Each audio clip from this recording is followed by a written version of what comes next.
Buenos días, 6:31 de la mañana del día 15 del 07 del 2025. ¿Qué es lo que hay detrás del don de discernimiento de espíritu? Ojo, ¿qué es lo que hay detrás? De corazón, comparte este video a la persona que te mencionó, que te dijo que tiene don de discernimiento de espíritu.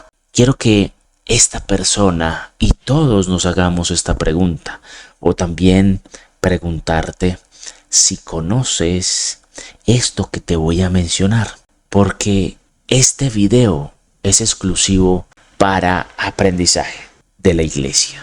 Amén. Cuando estamos hablando del don, nos referimos a una manifestación de Dios o nos referimos a tener algo estático. ¿Usted qué opina? Hermano, el don de discernimiento de espíritu. Un día, te soy sincero, interpreté mal y saqué de contexto lo que es la manifestación de Dios. Entonces, aquí que cada día me reinvento. Quiere decir que busco cada vez perfeccionar o tratar de ser como Cristo.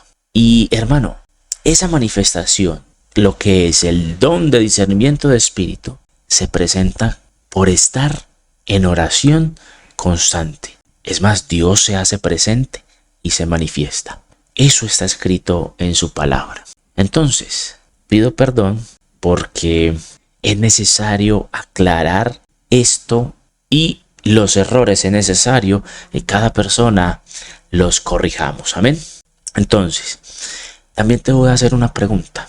Si el don es una manifestación de Dios, nosotros los que decimos tener ese don de discernimiento de espíritu, entonces, ¿qué es realmente lo que tenemos si es una manifestación? O sea, es cuando Dios se manifiesta. Y para darnos cuenta de que realmente, ¿qué es lo que tenemos? Te voy a comentar. Dios marca a los ungidos con algo. Lo hace de cierta forma. ¿Cómo así, Esteban? ¿Cómo así?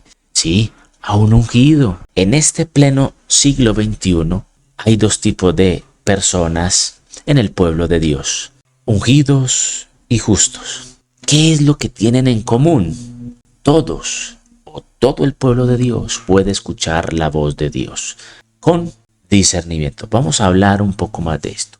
En un momento les comento según la Escritura. Vamos a ver la palabra de Dios en el nombre del Padre, del Hijo y del Espíritu Santo, con la guianza de él en Mateo capítulo 10 del 41 al 42. Dice: el que recibe a un profeta, por cuanto es profeta, recompensa de profeta recibirá. Y el que recibe a un justo, por cuanto es justo, recompensa de justo recibirá. Vamos a mirar esto. Tenemos acá un punto y coma y una I. La I es un conector. ¿Qué quiere dar a entender esta I? Que me está conectando una idea con otra idea. Hasta este momento todo claro. Quiere decir que ser profeta es diferente, es una idea, y ser justo es otra idea. Y además, los signos ortográficos, dice la Escritura, que no pasará ni una J ni una tilde. Queda a entender, miremos y revisemos la ortografía. La ortografía nos permite dar contexto e interpretación a los textos bíblicos. ¿Qué significa el punto y la coma? El punto y la coma significa que es una idea aparte de lo que está a continuación. Quiere decir, una idea aparte, pero tiene un mismo contexto. ¿Amén? Entonces, según el texto, tenemos dos tipos de personas. Un profeta que es ungido, que vamos a saber, a mirar en un momento por qué es ungido, y tenemos a los justos. Y dice el 42, y cualquiera que dé a uno de estos pequeñitos un vaso de agua fría solamente por cuanto es discípulo, o sea, el que está dando, por cuanto es esta persona un discípulo y dio y ofreció un vaso, de cierto os digo que no perderá su recompensa. Amén. Resulta, señores, que vamos a explicar entonces el contexto de la diferencia entre un justo y un ungido. El justo escucha 3 voces. ¿Cómo así? Sí, eso sí, o solo sí, aprende a discernir cuáles son esas voces. ¿Y cómo aprende a discernir cuáles son esas voces? Dice la Escritura, yo escribiré a sus mentes y sus corazones. Quiero recalcar demasiado eso, porque mi lema es escuchando la voz de Dios, su voz, pero hay que discernir esa voz. Entonces, el justo escucha la voz de Dios, escucha o se escucha él mismo y escucha los susurros de las potestades. 3 voces.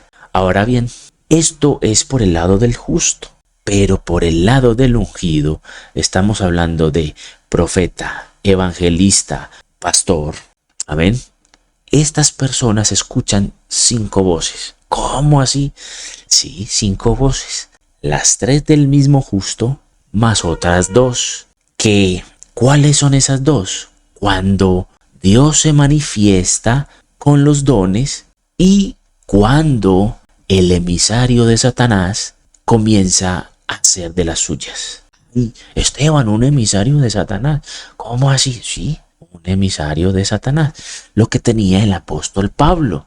Y a veces le da por revelarse. ¿Y por qué le da por revelarse?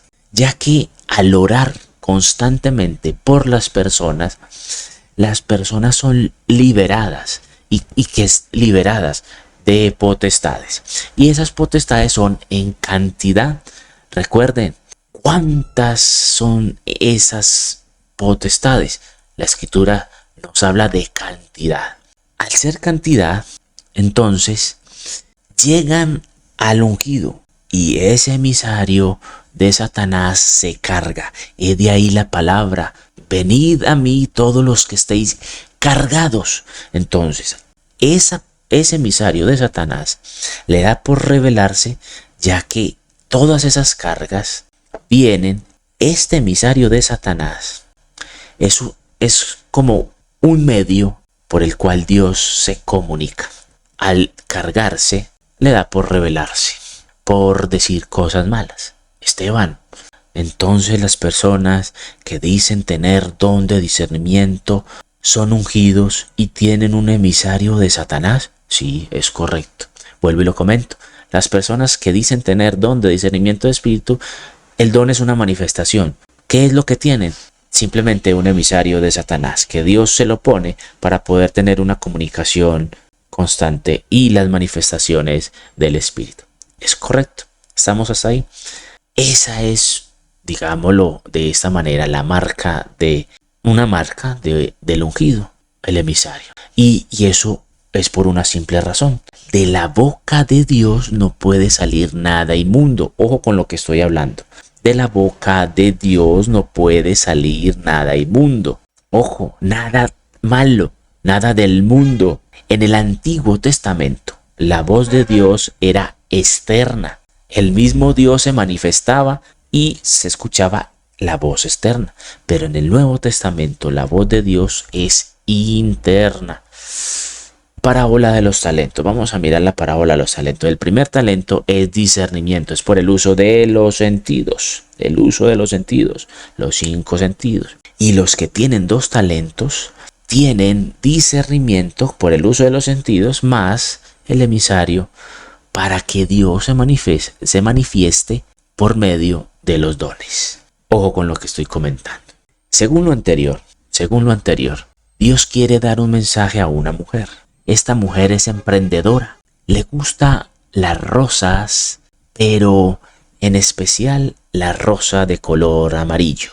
Sé el nombre de ella, pero no es bueno mencionarlo. Espero que su discernimiento esté al 100%. Sé que, y estoy seguro que sí se va a dar cuenta. Mujer, Dios te dice de esta manera, porque Él te ama demasiado. Eres su especial tesoro. Así te dice Dios, así te dice el Señor. Él te dice, gracias por orar por todas aquellas personas que tú amas.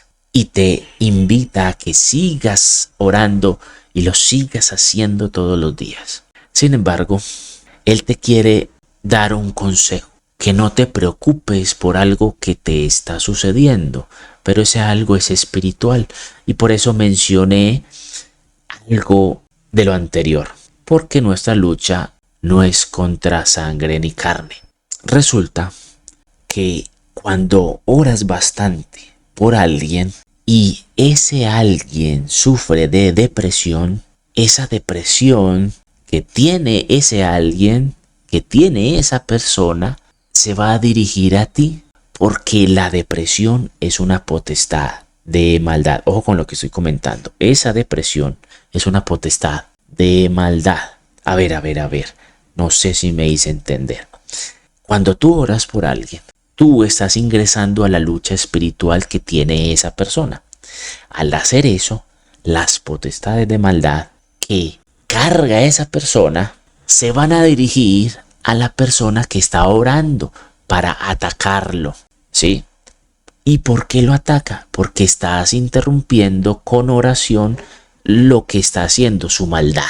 De esta forma es que la Escritura nos habla en Gálatas capítulo 2 lo siguiente: sobrellevad los unos las cargas de los otros y cumplid así la ley de Cristo. Ojo, sobrellevad las cargas los unos de los otros. Amén. Y también se cumple al mismo tiempo esto: someteos pues a Dios y resistid al diablo y huirá de vosotros. Ojo con estos dos versículos. Entonces, cuando la Biblia está hablando de cargas, se refiere a potestades de maldad. Ojo con lo que estoy comentando. Así que me perdona si te incomodo diciendo esto, señorita emprendedora. Cuando sientas depresión, ira o angustia, ojo con estas tres. Cuando sientas depresión, ira o angustia, recuerda esto que te acabo de comentar. Son ataques espirituales por orar por otra persona. Las potestades de maldad hacen sentir al ser humano y sobre todo a la persona que está en el espíritu esos sentimientos, esas cosas. No te asustes por lo que te estoy comentando, lo que te comenté en este momento. Resulta que esto nadie lo menciona. Simplemente nadie lo menciona. Cuando te suceda esto, recuerda, Dios te ama demasiado. Jamás te va a dejar que te pase nada. Dios le agrada, pero le agrada de una manera que ores demasiado. Y siempre que te suceda, piensa en Dios. Ora hasta que se te quite depresión, ira o angustia. Y no solamente esto es para ti, esto es una enseñanza para todos, tanto para los ungidos como para los justos. Todos pueden ser víctimas de esos ataques por orar bastante. Amén. Entonces, tengamos en cuenta esto que acabo de comentar y otro consejo más. En la oración debemos de tener en cuenta la palabra liberar. Liberar. También hay muchos sinónimos de esta palabra. ¿Cuál? Liberar. ¿Cómo? Expulsar, sacar, ¿cierto? Porque al tú orar bastante por una persona, es necesario que después oren por sí mismos, por ustedes mismos, ya que pueden sentir síntomas como los que acabo de comentar y son potestades de maldad. Y es la batalla espiritual de la otra persona. Dios les bendiga y les continúe bendiciendo. Que la paz del Señor, que sobrepasa todo entendimiento, esté con cada uno de ustedes. Recuerden que los amo en el amor de Cristo. Dios les bendiga.